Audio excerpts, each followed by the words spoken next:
19 heures. Donc nous allons procéder d'abord à l'appel et il faut désigner un secrétaire de séance. Alors notre secrétaire de séance traditionnellement est la personne la plus jeune de l'Assemblée. Donc c'est monsieur Thibault Terby. Donc je vous propose de le désigner comme secrétaire de séance. Y a-t-il quelqu'un qui s'y oppose? Non. Donc tu peux procéder à l'appel. Charles-Alexandre Prokopovitch. Présent. Christophe Anque donne pouvoir à François Mortier. Agnès Lelanic. Présent. Conrad Wallerand. Présent. Delphine Caplier. Présente. Thierry Lemans. Présent. Marie-France Cesse. Présente. Philippe de Bruil. Présent. Nathalie Top. Présente. François Mortier. Présent. Francis Ménager. Présent. Pascal Demey. Présente. Tecla Ménager. Présent. Francis Pilois. Présent. Marco Gigante. Présent. Valérie Selos. Présente. Marie-Christine Prokopovitch. Présente. Manuela De Freitas. Présente. Sandra Duhart-Verschat. Présente. Zora El-Basri. Présente. Nicolas Ledru. Présent. Sébastien Roux. Présent. Aurélie Huys. Présente. Geoffrey Bossu. Présent. Caroline Legros. Présente. Romain Van Lac. Présent. Amaury Medji. Présent. Sandra Kugler-Hélin. Présente. Valérie Vluis, démissionnaire. Frédéric Powels, démissionnaire. Mélanie Vanov, démissionnaire. Coralie Marais-Martin, démissionnaire.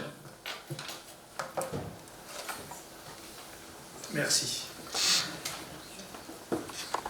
Je ne sais pas par quoi commencer,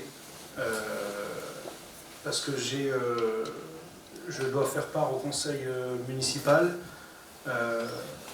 du décès de Madame Godelive Lebrun, qui est décédée, qui était conseillère municipale de 1977 à 1983 et qui est surtout connue des Lissois pour avoir été la dernière agricultrice et vendeuse de yaourt voilà, et tout dans le quartier du Mont-Poste, donc au Montois.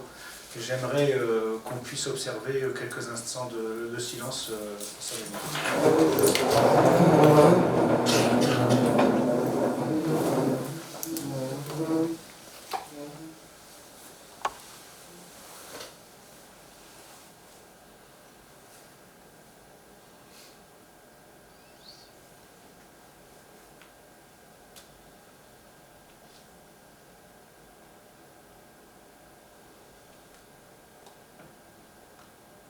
Merci.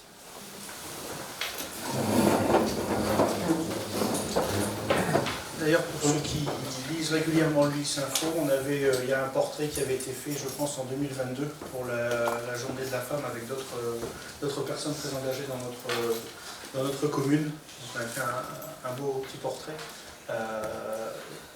Pour la petite histoire, elle avait une ferme à Naples, la ville dans laquelle elle est née, qui est devenue Villeneuve d'Ascq. Et une partie de sa famille était expropriée pour construire Villeneuve d'Ascq. Et après, elle a repris la ferme du Montois, et une partie de la ferme du Montois est expropriée pour construire la voie rapide. Voilà, c'est l'époque des grands aménagements. Et voilà, une dame avec son caractère et une mentalité ancienne de la ferme, comme on dit aussi des Saint-Cier. Hein. Voilà, c'est une autre génération. Et ce soir, bien qu'il y ait un contexte particulier également, je pense qu'on peut lui dédier nos travaux à cette femme d'une sacrée trempe. Alors ce n'est pas mon habitude, mais je vais vous lire une déclaration. Nous sommes le 1er avril et ce n'est pas une blague. Car on ne blague pas avec le destin d'une commune, le quotidien des gens. J'ai pris connaissance de l'article annonçant la démission des élus d'opposition au conseil municipal de l'Isle-et-Lannoy. Je n'ai reçu ce matin que 3 courriers. J'en avais reçu un la veille, signifiant plus qu'un désaccord de forme et de fond avec la présidente du groupe. Je souhaite d'abord rappeler un principe simple. Le mandat d'élu local est un engagement envers les habitants. Siéger au conseil municipal, c'est représenter ses électeurs, porter leur voix, poser des questions, proposer. C'est le cœur même du fonctionnement démocratique local. La décision de l'opposition de démissionner collectivement leur appartient. Elle est légale, mais elle interroge sur le choix fait de renoncer à exercer ce rôle au sein de l'institution municipale, là où les décisions se prennent et où les débats doivent avoir lieu. Pour notre part, nous avons été élus, avec le soutien clair et massif des Lissois. Ce résultat nous engage. Nous continuerons à travailler avec sérieux, transparence et dans l'intérêt général, en restant ouverts au dialogue et à la contradiction, dès lors, évidemment, qu'elle s'exprime dans le cadre républicain. Le conseil municipal continuera de fonctionner normalement. Les règles sont connues. Les élus démissionnaires seront remplacés conformément à la loi, dans le respect du suffrage universel. La majorité municipale est unie. On revient donc à un fonctionnement d'avant 1983, quand l'opposition ne pouvait pas siéger. Je regrette que certains choisissent de quitter l'enceinte démocratique plutôt que d'y défendre leurs idées. Et puis, essayer de me faire passer pour un dictateur qui muselle, étant, comme vous le savez, attaché viscéralement à la République, et mon histoire familiale empêcherait d'avoir ce type de comportement. Puis je vais un peu paraphraser un illustre français. Je ne commence pas une carrière de dictateur. Ce qui compte aujourd'hui, c'est de poursuivre le travail engagé pour les habitants de l'Isle-et-Lannoy avec responsabilité et détermination. Il faut être utile, avoir un mandat utile, et ça le sera. Je vous remercie d'avoir écouté ma lecture. On va pouvoir donc passer à l'ordre du jour classique. J'ai juste eu entre deux une démission d'un conseiller qui devait déjà remplacer les 4 élus démissionnaires. Donc pour la procédure, nous allons envoyer une demande à chaque conseiller suite aux démissions suivantes. Donc nous allons passer à l'ordre du jour. J'ai vu qu'il y avait dans le public quelqu'un que je regardais à chaque fois et qui me rappelait toujours qu'il fallait adopter le procès verbal. Donc là, je ne le vois pas, il est caché derrière la photo, mais j'y ai pensé tout de suite. Voilà. Est-ce que vous avez des remarques concernant le procès verbal? Non, donc on peut passer au vote. Enfin, s'il n'y a pas de remarques, on le considère comme adopté. Alors, première délibération, qui est une délibération extrêmement importante. Délégation de pouvoir du conseil municipal au maire. Donc non, je ne suis pas Kim Jong-un ou Kim Jong je ne sais pas quoi. On ne me donne pas tous les pouvoirs. Ce sont des choses qui sont contrôlées, évidemment, par le conseil municipal, mais aussi par la préfecture. Et celui qui n'est pas d'accord, que ce soit même un membre de l'Assemblée ou un Lissois, peut aussi écrire au préfet s'il estime qu'il y a des abus. Mais ça ne s'est jamais fait. Enfin, en tout cas, ils l'ont fait. Et sur les deux mandats précédents, et il y a eu des recours qui ont été faits auprès de la préfecture qui a donné raison au fonctionnement du conseil municipal. Heureusement qu'on a des élus démocrates et des services aussi qui appliquent les bons principes républicains. Donc il y a une série de délégations qui vous sont proposées à me donner, donc c'est bien sûr le conseil municipal qui reste souverain, mais je vais prendre quelques exemples. C'est par exemple s'il y a un accident de la route, c'est plutôt au service de gérer plutôt que de réunir le conseil municipal pour faire un constat, par exemple. C'est d'autoriser au nom de la commune le renouvellement d'adhésion aux associations dont elle est membre. On ne va pas repasser à chaque conseil municipal toutes les choses, des engagements. Par contre, une nouvelle adhésion, c'est obligatoirement un passage au conseil municipal. Je pense qu'on ne va pas réunir un conseil municipal pour des permis de construire ou pour, par exemple, des concessions du cimetière. Voilà, c'est des choses qui peuvent très bien... mais vous aurez à chaque fois, comme ça a toujours été fait, la liste des arrêtés de délégation, des actes de décision qui ont été prises par moi-même ou par les adjoints ou les élus qui ont la délégation dans le domaine. S'il n'y a pas de questions, on peut passer au vote. Qui s'abstient? Qui vote contre? Délibération adoptée à l'unanimité. Délégation à l'exécutif de la décision de recourir à l'emprunt. Alors, vous avez un état des emprunts à ce jour, enfin pas à ce jour, au 31 décembre 2025, parce qu'on a déjà remboursé pour les 3 premiers mois, donc on est déjà en dessous des 9, plus des 9,5 millions, mais au 31 décembre 2025, nous avions une dette de 9 636 731 € et 39 centimes. Donc comment ça se passe? Bien sûr que c'est seule la signature du maire qui fait foi pour un emprunt. Par contre, il y a le budget qui est voté où il y a une autorisation de base de recourir maximum à ce type d'emprunt. Mais si il y a un emprunt à faire, c'est toujours présenté en commission avant, avec une discussion et une information qui est faite auprès des membres du conseil municipal. Sachant que il y a 2 ans, on n'a pas souscrit d'emprunt, l'année dernière, on n'a pas souscrit d'emprunt, et normalement, plus que normalement, on ne souscrira pas d'emprunt non plus cette année. Donc voilà, mais au cas où, c'est pour donner une délégation au maire. Est-ce qu'il y a des questions? Non, donc on peut passer au vote. Qui s'abstient, qui vote contre? Adoption à l'unanimité. Ensuite, nous avons l'adoption du règlement budgétaire et financier, document que vous avez tous eu par mail, qui reprend l'ancien règlement, mais qui est mis à jour, évidemment, avec les demandes de la préfecture et puis de la DGFiP. Je ne vais pas vous rappeler tous les grands principes, parce qu'au mois de juin, j'en rappellerai certains, vu qu'on examinera le CFU. Je ne pense pas qu'il y ait de questions. On peut donc passer au vote. Qui s'abstient, qui vote contre? Adoption à l'unanimité. Merci. Règlement intérieur du conseil municipal, constitution d'une commission spéciale pour l'élaboration du nouveau règlement. Donc bien qu'il y en a qui disent, ou qui est écrit, ou qui dit qu'il n'y a pas le droit de ci, le droit de ça, je rappelle que quand il y avait cette commission, l'opposition était toujours représentée. Mais voilà, donc là, comme il n'y a plus de personnes, et on verra après s'il y a d'autres personnes de la liste qui siègent, pour écrire le nouveau règlement intérieur, nous avons 5 conseillers municipaux qui vont être dans ce groupe de travail. Donc nous proposons M. Thierry Lemans, comme par hasard, M. Geoffrey Bossu, Mme Marie-France, Mme Thécla Ménager et M. Mortier. Je ne pense pas qu'il y ait de questions, on peut le considérer comme adopté. Adoption à l'unanimité. Donc, entre deux, nous allons provisoirement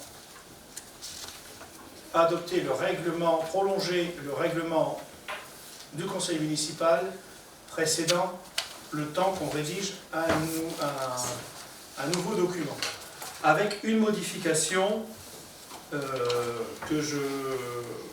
qui sera vue après,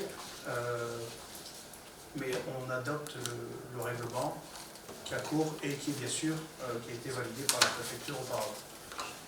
Pas de question non plus, on peut le considérer comme adopté. Adoption à l'unanimité. Donc, nous avions une délibération de désignation des représentants dans les commissions municipales. Nous allons changer la délibération. On va faire une commission générale. Voilà. Donc, il y aura une commission générale et tous les conseillers municipaux sont membres de cette commission. On verra après dans le règlement s'il y a des choses qu'on changera, mais on va faire une commission générale pour balayer tous les sujets qui vont être soumis au conseil municipal. On va faire de la réunionique de toute façon. Vous pouvez regarder l'ensemble des comptes rendus de commission, hormis quelqu'un qui est présent dans cette assistance, que je n'ai pas cité. Hormis cette personne qui posait des questions, on n'avait pas beaucoup de questions de l'autre partie de l'opposition. Donc, voilà. Les procès-verbaux des commissions peuvent en attester. Est-ce que tout le monde est d'accord de faire une commission générale? Donc, On peut la considérer Comme comme adopté à l'unanimité. Droit des élus à la formation. Donc nous avons droit, en tant qu'élus, à être formés. Pour bénéficier d'une formation, il faut déjà venir en mairie pour demander si c'est possible. Maintenant, dépenser de l'argent pour des cabinets extérieurs qui se rincent sur le dos de l'argent public et qui font des formations qui n'ont pas forcément beaucoup d'intérêt, c'est juste parce qu'il y a un déjeuner, honnêtement, demander aux techniciens de la ville, ils sont bien meilleurs que du coup c'est... Voilà. Je ne veux pas de commentaires supplémentaires, mais... Donc, tout le monde est d'accord? Voilà. À l'unanimité. Frais de déplacement des élus. Donc là, oui, quelquefois, quand on est élu, on a des déplacements à faire à l'extérieur pour représenter la commune. Donc, le principe, c'est de rembourser les déplacements si vous n'avez pas utilisé une voiture de la ville. Parce que nous, on préfère prêter, avec bien sûr un mandat avant pour dire voilà, vous allez à tel endroit et puis tout est à remplir, mais plutôt que des frais kilométriques, on vous prête la voiture municipale s'il y a besoin. Sur le mandat dernier, au niveau des frais de déplacement des élus, j'en ai bénéficié pour une conférence sur la fin de vie au Sénat, qui était une conférence vachement intéressante. On a été invité voilà, par des sénateurs et on a appris beaucoup de choses pour les personnes qui sont allées. Et après, s'il y a une visite, une invitation, voilà. Mais c'est les seules choses, c'est un billet de train aller-retour ou quelquefois le péage. Et puis, mais c'est pas, faut pas croire que ce sont des sommes exceptionnelles. En moyenne par an, pour l'ensemble des élus municipaux, c'est 100 € et encore, je vous dis que c'est beaucoup en faisant une moyenne. Voilà pour les frais de déplacement. Pas de questions non plus, je suppose. Ensuite, indemnité de fonction des maires, des adjoints, des membres de délégations spéciales. Alors bien qu'il y en a qui ont écrit que je me rinçais le gosier avec de l'argent public,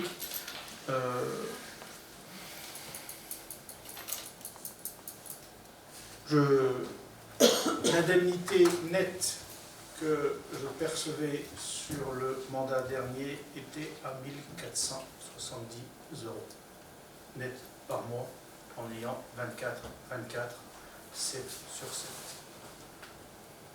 On sera toujours dans ces eaux-là par rapport à la délibération. Moi, je le dis, je suis contre la gratuité des mandats pour deux raisons. La première, c'est que ce sera que des gens qui ont de l'argent qui vont le faire, donc c'est une certaine partie de population qui pourrait avoir des responsabilités. Donc toutes les personnes ne seront pas forcément, ne pourront pas s'investir aussi, parce que c'est une indemnité qui remplace une activité aussi ou qui compense. Et puis en tant que maire, il y a une épée de Damoclès sur moi, comme pour toutes les personnes qui sont présidentes de structures indépendantes. S'il y a un procès, c'est le maire ou le président de la structure qui part au tribunal. Je ne vais pas vous citer certains exemples, mais l'exemple que je cite souvent, c'est l'ancien maire de Roubaix, M. René Van Dieren, donc, qui est passé au tribunal pour quelque chose dont il n'avait aucune responsabilité, vu que ce sont des gamins qui avaient outrepassé certaines choses. Donc à un moment, il y a aussi ces prises de responsabilité. Et puis en plus, honnêtement, quand on se fait diffamer dans les boîtes aux lettres, juste avoir une indemnité en face, bon, c'est pas une compensation, mais ça permet aussi, par exemple, si on lance une plainte après, de travailler avec un avocat pour aller jusqu'au bout de la procédure. Voilà, y a-t-il des questions là-dessus? Je ne pense pas. On va quand même voter qui est contre, qui s'abstient. Délibération adoptée à l'unanimité. Détermination du nombre de représentants élus au sein du conseil d'administration du CCAS. Donc, je vous propose de fixer à 14, 7 et 7, 7 élus municipaux et 7 représentants d'associations et de structures dans les champs du CCAS. Tout le monde est d'accord? Adoption à l'unanimité. Désignation des membres élus au sein du conseil d'administration du CCAS. Hormis moi-même, qui est président d'office, nous vous proposons la candidature de M. Philippe Debril, Mme Marie-Christine Prokopovitch, Mme Delphine Caplier, Mme Sandra Hélin, Mme Manuela de Freitas, Mme Tecla Ménager et Mme Pascale Demey. Qui s'abstient? Qui vote contre? Adoption à l'unanimité. Désignation des membres élus à la commission d'appel d'offres. Donc moi-même, obligatoirement président. Ensuite, Christophe Anc, pour les titulaires, Christophe Anc, Francis Pilois, Francis Ménager, Marco Gigante, Marie-France Cesse. En suppléant, Madame Valérie Selos, Madame Pascale Demey, Monsieur Nicolas Ledru, Monsieur Geoffrey Bossu et Monsieur Romain Morin. Pas de questions, tout le monde est d'accord? Adoption à l'unanimité. Donc là, désignation de la commission de délégation de services publics, c'est la même chose, sauf, enfin ce sera les mêmes personnes. Nous, on n'a que pour un seul marché, c'est pour les panneaux publicitaires. On pourrait en avoir, si, comme me l'avait dit auparavant monsieur le DGS, si par exemple on avait la cantine qui était sous format privé et non en régie, là ce serait cette commission. Là, il n'y a pas besoin. Donc, je vous rappelle donc les candidatures de M. Christophe Anc, Francis Pilois, Francis Ménager, Marco Gigante, Marie-France Cesse, en suppléant Valérie Selos, Pascale Demey, Nicolas Ledru, Geoffrey Bossu et Romain Morin. Pas de questions? Adoption à l'unanimité. Désignation des membres élus au sein de l'association Avenir Européen Lissois. Donc, nous vous proposons la candidature de M. Terby, Mme Cesse et M. Geoffrey Bossu. Adoption à l'unanimité. Je n'ai pas entendu le dire. Les excuses. Tout le monde est d'accord? Adoption à l'unanimité. Ouais. Enfin, si on m'avait dit un jour que je me retrouverais comme au politburo, en sachant que mon grand-père était réfugié politique parce qu'il était contre les soviétiques. Enfin, et après, on parle de démocratie. Enfin, désignation des élus, des membres élus à l'office municipal des sports. Donc, Madame Lelanic, Monsieur Ménager, Monsieur Pilois, Monsieur Terby et Monsieur Vanlac. Tout le monde est d'accord? On considère comme adopté? Merci. Désignation des membres au comité social territorial. Donc en titulaire, Madame Marie-Christine Prokopovitch, Monsieur Philippe Debril, Madame Marie-France Cesse, en suppléant Monsieur Marco Gigante, Monsieur Francis Pilois et Madame Pascale Demey. On est d'accord? Ok. Parfait. Adopté à l'unanimité. Désignation des membres élus au syndicat intercommunal à vocation unique, l'école Le Petit Prince. Je suis candidat avec Monsieur Walran, Madame Cesse et Madame Caroline Legros. Tout le monde est d'accord? Adoption à l'unanimité. Désignation des membres élus au conseil d'administration du collège Gambetta. Alors, je siège au collège Gambetta, pour si vous ne le savez pas, mais au titre du département du Nord. Il y a un conseil d'administration demain. Donc pour moi, ma place n'est pas remise en jeu. Marie-France, on propose que tu y restes. Et Monsieur Bossu fera son entrée. Tout le monde est d'accord? Donc adoption à l'unanimité. Désignation des membres élus au conseil d'administration de l'établissement régional d'enseignement adapté l'EREA Colette Mani. J'ai décidé de rentrer au conseil d'administration parce que c'est un établissement qui mérite énormément d'attention et où je souhaite m'impliquer beaucoup pour que les institutions regardent et aident au maximum tous ces gamins et ces gamines qui ont un parcours de vie très compliqué. Donc il faut absolument les aider et je sais que je serai bien épaulé par Madame Sandra Hubler est là. Tout le monde est d'accord? Pour la piscine des Trois-Villes, j'en suis membre depuis 2014, mais j'arrête. Ça coûte trop cher? Non, c'est très utile. Non, mais ceci dit, ça permet aussi de mettre en lumière la piscine des Trois-Villes, qui est un superbe outil pour que tous les enfants de l'Is puissent apprendre à nager. C'est essentiel d'avoir une piscine, et je suis très content aussi que la MEL, après on a notre président, que ce soit M. Castelin ou que ce soit Eric Skironka, on agit aussi pour que ce plan piscine 2, voire peut-être un jour un plan piscine 3, puisse arriver pour soutenir ce service qui est hyper important. Donc nous vous proposons la candidature de M. Geoffrey Bossu, M. Amaury Medji, M. Francis Pilois et M. Francis Ménager. Voilà. Je ne l'ai pas cité dans l'ordre, mais c'était juste pour un peu de suspense. Tout le monde est d'accord? Adoption à l'unanimité. Le CIVU du Val-de-Marne, donc là il est de tradition que ce soit le maire qui y siège, et je propose en suppléant M. Amaury Medji. Tout le monde est d'accord? Parfait. Pour les centres sociaux mutualisés de M, alors nous ne sommes pas émois, mais comme nous sommes dans le centre social des Trois-Villes, on a un représentant dans cette coordination, et nous vous proposons la candidature de Mme Thécla Ménager. On est d'accord? Parfait. Désignation des membres élus à la commission d'entente pour la mise en œuvre des marchés hebdomadaires entre les villes de Lannoy et Lys-Lannoy. Nous vous proposons les candidatures de Mme Aurélie Lys, Mme Nathalie Top et Mme Caroline Legros. Tout le monde est d'accord? Parfait. Désignation des membres au conseil d'administration de l'association de la crèche du parc d'activités Roubaix-Est. Donc nous vous proposons 5 représentants, membres ou non élus du conseil municipal.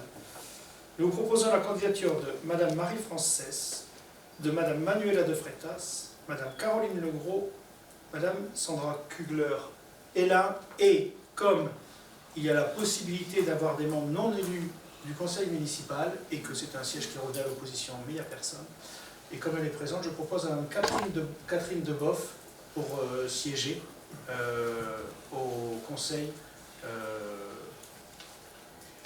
de la crèche. Voilà.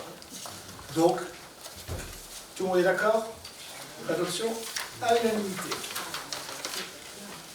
Pour la désignation des membres élus de la commission communale d'accessibilité aux personnes handicapées, donc nous vous proposons la candidature de Pascal Demey et Valérie Selos. Tout le monde est d'accord aussi? Désignation des membres élus en charge des questions de défense à la préfecture, bureau de la défense civile. Nous proposons les candidatures de messieurs Gigante et Ledru. Tout le monde est d'accord? Parfait. Désignation des membres élus de la commission communale spéciale d'examen de validation des livrets de chauffeurs de taxi. Alors, avec l'insistance que j'ai eue de M. Pilois, représentant, et M. Le Mans aussi, qui a souhaité... Donc, nous vous proposons la candidature, tout le monde est d'accord?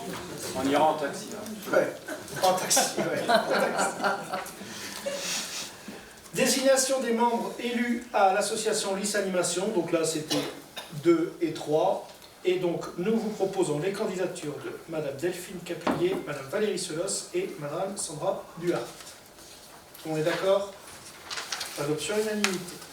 Désignation d'un membre élu au SIAVIC, donc nous vous proposons aussi la candidature de Mme Duhart. Désignation des membres élus du GIP Agir Val-de-Marne, donc évidemment Mme Nathalie Top, et en suppléant, Mme Marie-France. Au niveau du syndicat, tout le monde est d'accord? Ouais. Voilà. Au niveau du syndicat mixte ouvert Nord-Pas-de-Calais numérique, la fibre numérique 5962, nous vous proposons la candidature de M. Conrad Wallerand. Pourquoi? Parce que c'est surtout pour l'ENT, l'espace numérique de travail. Voilà, merci Thierry. Et comme c'est lié avec le premier degré, c'est tout à fait logique que ce soit Conrad. Pas de questions? Tout le monde est d'accord? Parfait. Pour la SPL A, Fabrique des Quartiers, comme nous sommes actionnaires, la ville est actionnaire depuis quelques années maintenant, nous avons un représentant et nous désignons M. Christophe Anc, si vous en êtes tous d'accord. Parfait. Le CIVU de la Fourrière intercommunale dédié à l'accueil et à la garde d'animaux dangereux et errants. Donc là, nous avons plus que, voilà, c'est désigné d'office, et on le savait, c'était Nathalie, et donc ce sera Nathalie en tant que titulaire, et en tant que suppléant, monsieur Thierry Lemant. J'ai fini de parler, enfin je passe la parole pour deux délibérations, où je les présente rapidement. Voilà, donc je passe la parole pour l'indemnité horaire. Alors, pour l'indemnité de travaux supplémentaires, la délibération de 2002 étant obsolète, il vous est proposé ce soir, selon les réglementations en vigueur, de l'abroger et d'en créer une nouvelle pour permettre d'indemniser les heures supplémentaires des agents de catégorie C et de catégorie B, qu'ils soient titulaires ou contractuels. Est-ce qu'il y a des questions par rapport à cette délibération? Ça ne change pas grand-chose, c'est juste en fait il fallait rentrer dans les clous par rapport à la trésorerie parce qu'on avait des montants qui n'étaient pas forcément acceptables pour pouvoir indemniser les agents qui sont amenés à faire des heures supplémentaires, notamment lors des banquets, lors des déneigements, enfin des choses comme ça. Pas de questions, on peut passer au vote? Donc on passe au vote. Qui s'abstient? Qui vote contre? Merci. Monsieur Menchi, convention pluriannuelle de prestation d'éco-pâturage. D'accord. Je l'ai pas eu, mais d'accord. C'est juste pour la... Voilà, par délibération numéro 2022.99 du 7 décembre 2022, le conseil municipal a approuvé la mise en place d'une gestion écologique par la société Vert Azur Pâture Éco, selon la technique dite d'éco-pâturage pour l'entretien des espaces verts de la ferme du Gauquier, pour une superficie à pâturer estimée à 6200 m², implantée sur les parcelles cadastrées AD 233 et AD 234. 232, oula, 232. Donc tout simplement, il est proposé au conseil municipal d'autoriser monsieur le maire à signer avec la société Vert Azur Pâture Éco une nouvelle convention d'éco-pâturage d'une durée de 6 ans pour l'entretien des espaces verts de la ferme du Gauquier, annexée à la présente délibération. D'autoriser monsieur le maire à signer avec la société Vert Azur Pâture Éco tout document afférent à la mise en œuvre de cette convention et d'inscrire les dépenses au budget de la ville. Voilà, donc on continue. Merci. Y a-t-il des questions? Nos animaux. Ouais. Et je me permets de compléter ce que tu viens de dire. Donc on a une convention qui s'est très bien passée, qui ravit tout le monde, et où les animaux sont bien soignés, bien traités. Et ça permet une nouvelle aussi pour une écologie un peu différente, parce que c'est pas juste comme avant, un terrain qui était tondu 3 ou 4 fois par an. Donc là il y a des animaux, ça fait vivre aussi la biodiversité. Donc c'est une des avancées majeures aussi du mandat précédent, qu'on continue sur ces gestions des espaces verts. Après, on ne peut pas faire forcément ce type d'éco-pâturage partout. Ce serait sur l'espace des Chapas, c'est trop petit, il n'y a pas assez de surface pour ce... Voilà, Il faut savoir que là, parce que parfois certains disent qu'on sait qu'il n'y en a que 4, et ben, il faut savoir qu'on est au maximum déjà de ce qu'on Ah. peut mettre. On ne peut pas en rajouter plus, Voilà. étant donné que c'est vraiment réglementé. Donc on a fait ce qu'on pouvait au maximum avec justement la société Vert Azur, Pâture Éco, et on est au maximum. Donc pourtant, vu la superficie, on pourrait croire qu'on pourrait avoir plus, mais non. Non, puis après, parce que pour certaines périodes, ça pousse assez vite, mais en été, c'est un peu plus compliqué. Donc, quelquefois, ils viennent redonner aussi à manger pour compléter. Voilà, je pense que tout le monde est d'accord. On le considère comme adopté. Ben, merci beaucoup. Voilà. Donc, on peut lever la séance.